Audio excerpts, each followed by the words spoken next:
Ito na yung na-harvest ko lahat, oh.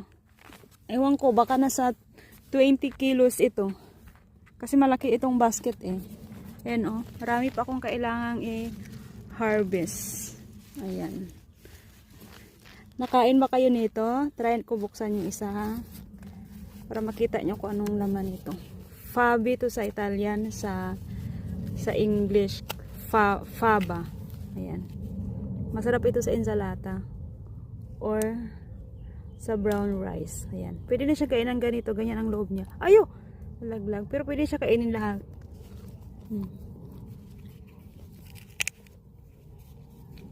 Ito konti lang yung laman nito. Dumi ng kamay ko. Ayan. Buono. Hinarvest na namin lahat kasi ilagay namin sa freezer pang stock kasi gustong gusto ni Antonio. Yan. Marami pa akong kailangang i-harvest doon banda sa unahan. Ayun. Ayun si Antonio nagtatrabaho. Saka meron pa doon sa unahan. Ito, oh. Dahil pa rin siya. Non-stop ang bunga niya. Ayan. Ito, oh, may mga ano. Ayan. Ito, pwede na ito siyang harvestin. Ayan. Tulad nito. Pero gumagamit ako ng gunting para mas mas madali siyang kunin.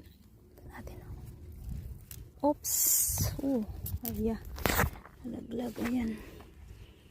Ayan. Ang dami, oh. Nakakatawa. Hindi ko na kayang buhatin ang bigat. Saka ako ng ibang lagayan ulit.